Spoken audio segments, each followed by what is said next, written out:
அஸ்ஸலாமு அலைக்கும் வரஹ்மத்துல்லாஹி வபரகாத்துஹு.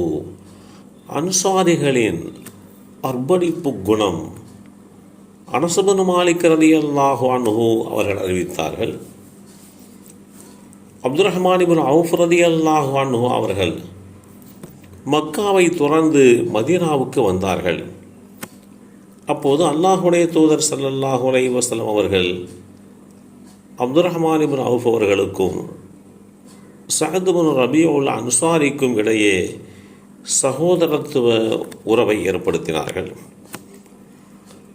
சஅத் இப்னு ரபீஉ ரலியல்லாஹு அன்ஹு அவர்கள் தம் குடும்பத்தாரையும் தம் செல்வத்தையும் அவருக்கு சரி பகுதியாக பங்கிட்டு தருவதாக கூறினார்கள். இந்த செய்தி ஸஹீஹுல் புகாரியிலே 3937 என்ற எண்ணிலே பதிவு செய்யப்பட்டிருக்கிறது. மக்காவை துறந்து வந்த அல்லாஹுடைய தூதர் ஸல்லல்லாஹு அலைஹி வஸல்லம் அவர்களுக்கும் அவர்களது தோழர்களுக்கும் மதீனாவின் அன்சாரிகள் கொடுத்த ஆதரவுதான் இஸ்லாம் வாழவும் வளரவும் வழிவகுத்து கொடுத்தது. அன்சாரிகள் அவர்கள் செய்த உதவி வரலாற்று சிறப்பு மிக்கதாக அமையப்பெற்றது. தங்களை நோக்கி வந்த மக்காவை துறந்தவர்களுக்கு அவர்கள் கை நீட்டி வரவேற்பு கொடுத்ததனால்தான் இஸ்லாம் வாழ்ந்தது, வளர்ந்தது. தம்மை நாடி வருகின்றவர்களை ஆதரிக்கவும் தயாராக இருந்தது. ஆதரிக்க மட்டுமல்ல, அவர்களுடைய தேவைகளுக்காக தம்முடைய சௌகரியங்களை தியாகம் செய்யவும் தயாராக இருந்தார்கள்.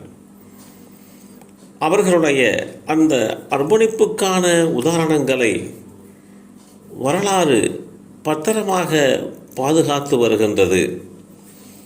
காரணம் என்னவென்றால், ஆதரவுக்கும் அனுசரணைக்கும் இதுபோன்ற உதாரணங்கள் உலக வரலாற்றில் அதற்கு முன்பும் நடைபெற்றதில்லை, அதற்கு பின்பும் யாரும் கண்டதில்லை.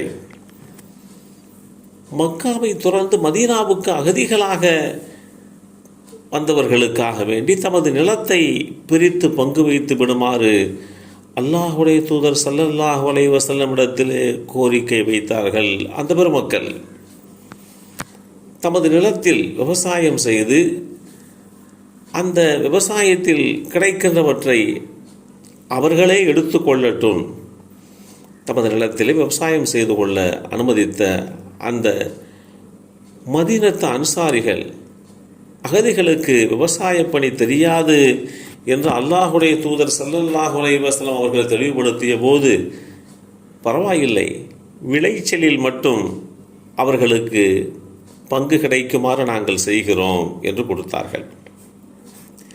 தம் குழந்தைக்கு வைத்திருந்த உணவை அகதிகளுக்கு கொடுத்தார்கள். எரிகின்ற விளக்கை அணைத்து தாமும் உண்ணுவது போன்று பாவனை செய்தார்கள். அபூ தல்ஹா ரலியல்லாஹு அன்ஹு அவர்களுடைய மனைவி உம்மு சுலைம் ரலியல்லாஹு அன்ஹா ஆகிய இருவரும் இவ்வாறு அகதிகளுக்கு உணவளித்தார்கள் என்பதை அல்லாஹ் வேதமறை குர்ஆனின் வாயிலாக சிலாகித்து கூறி காட்டிய குர்ஆனுடைய வசனங்களும் வேதமறை குர்ஆனிலே இடம்பெற்றிருக்கிறது. தனக்கென்று உண்டான மனைவியை பிரித்து தருவதற்கு அவர்கள் சம்மதம் தெரிவித்தார்கள். 2 மனைவி இருக்கின்றவர் ஒரு மனைவியை மணவிலக்கு செய்து இன்னொருவருக்கு, அதாவது மக்காவிலே இருந்து மதீனாவுக்கு அகதியாக வந்தாரே அவருக்கு தாரை வார்த்து கொடுப்பதற்கும் தங்களை ஆட்படுத்தி கொண்டார்கள். இப்படிப்பட்ட ஒரு சூழ்நிலையிலே மனித வரலாறு தனது நீண்ட நெடிய பாதையில் இது மாதிரியான ஒரு காட்சியை கண்டிருக்கவே முடியாது என்பதுதான் நிதர்சனமான உண்மை என்பதை புரிந்து கொள்ள கடமைப்பட்டிருக்கிறோம். எல்லாம் வல்ல அல்லாஹு தாலா அந்த மதீனத்து அன்சாரிகளிடமிருந்த அர்ப்பணிப்பு குணம் நமக்கும் நம்முடைய சந்ததிகளுக்கும் அமையப்பெறுவதற்கு அருள்பாலிப்பானாக. அஸ்ஸலாமு அலைக்கும் வரஹ்மத்துல்லாஹி வபரகாத்துஹு.